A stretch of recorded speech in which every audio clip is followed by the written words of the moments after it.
Chers amis, bonjour. Marine Le Pen face à Macron pour la seconde fois. 10 millions qu'elle doit au Qatar, plus les 2 millions à l'Europe, plus les 2 millions à la France suite à ces 2 condamnations. C'est sûr qu'elle va se servir en premier. C'est une voleuse et une menteuse. La dictature avec elle, ça fait aucun pli. 14 avril 2022. Je passe quelques jours à Toulouse dans une auberge de jeunesse, la petite auberge de Saint-Servin, dans la salle commune où je fais ma chronique, alors que précisément l'entreprise qui s'occupe de la blanchisserie est en train de venir récupérer les chariots de linge sale. C'est pour le moins opportun au sujet de Marine Le Pen. Bon, j'ai dû en fait en partir parce qu'il y a un mec qui chouinait à côté qui était en couché sur un gabinet. Bref, donc du coup je suis sortie et je suis au Starbucks. Voilà, c'est pas grave. Je lis ce matin sur les réseaux sociaux la position de certains qui prétendent qu'ils voteraient Marine Le Pen parce que tout compte fait, ça ne pourrait pas être pire que ce qu'ils vivent avec Macron depuis 5 ans. Je ne suis pas macroniste et ne risque pas de le devenir.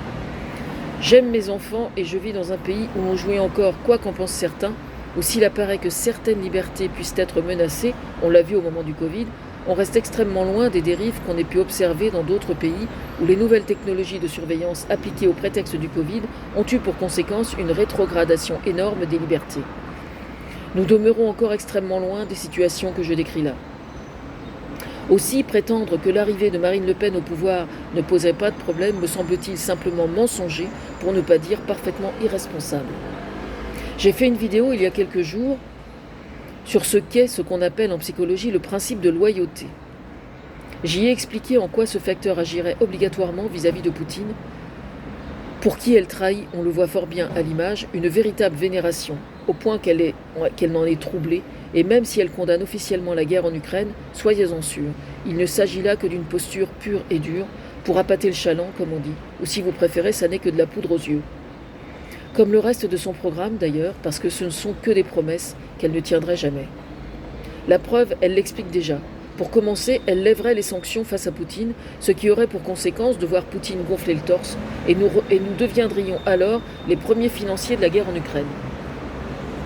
Et pour cause, c'est l'ensemble de l'équilibre européen qui se trouverait alors modifié d'une façon extrêmement préjudiciable, basculant alors vers un renforcement des extrêmes droites en général et tout ce que ça impliquerait. Un basculement vers l'extrême droite aurait pour conséquence une rétrogradation des droits humains. Elle prétend qu'elle respecte la loi dans son programme ? Faux. Libération, relayée par France Télévisions, voit dans son programme certains points qui sont anticonstitutionnels. Elle veut faire la peau à France Télévisions et Radio France. Évidemment, ce sont eux qui collaborent, soit dit en passant, avec les autres cellules d'investigation d'autres pays, 7 fois sur 10 qui lèvent les lièvres et finissent par nourrir les poursuites dont elle fait l'objet. Donc évidemment qu'elle veut leur casser la gueule. Vous avez remarqué qu'elle n'aborde absolument nulle part le ministère de la Justice. Et pour cause, elle en est la première à y avoir affaire. Un basculement vers l'extrême droite aurait d'autre part une incidence extrêmement préjudiciable sur la défense des minorités LGBT ou n'importe quelle autre minorité qui vont par définition à l'encontre idéologiquement des valeurs des extrêmes droites. Quant aux droits des femmes, n'en parlons pas. Nous reculerions alors de plusieurs décennies de combat, soyez-en sûrs. Ça vous semble vraiment dur de voter Macron ? Allons.